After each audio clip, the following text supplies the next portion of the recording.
All that glass and the gold they love to show off, that shine comes from blood. Because while people call Dubai the city of the future, Sudan is being drained to keep it running.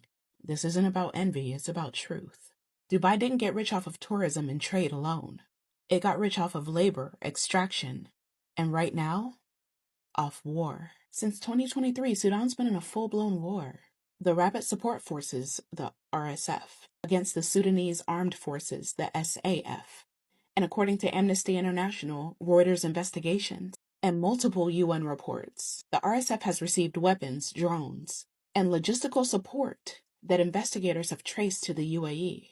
The UAE strongly denies providing any sort of military aid to the RSF, but the evidence, from flight logs to serial numbers on drone parts, continues to surface in open source and field reports.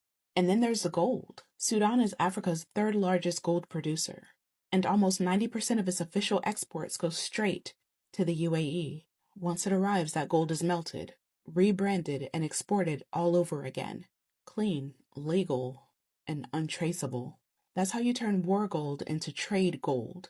It's the same old colonial story, except for this time, the empire looks like a luxury mall. So here's what influencer reels don't show you.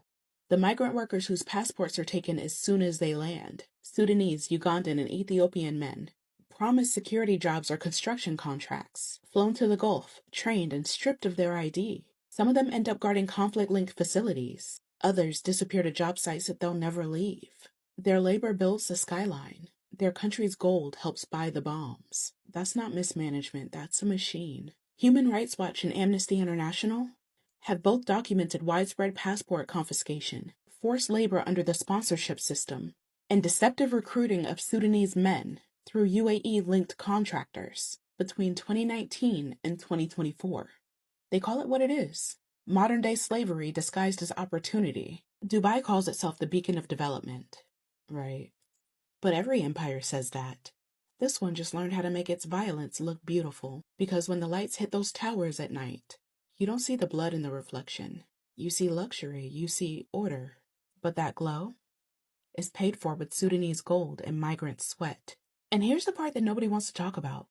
In early 2025, Sudan filed a case against the UAE at the International Court of Justice, accusing it of aiding genocide in Darfur.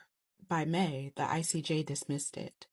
Not because the evidence was disproven, but because the court ruled that it lacked jurisdiction. Translation: the system protects the powerful, not the persecuted.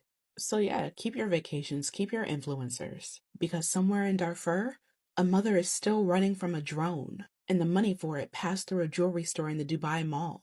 That's not the future. That's the cost of pretending that we can buy one.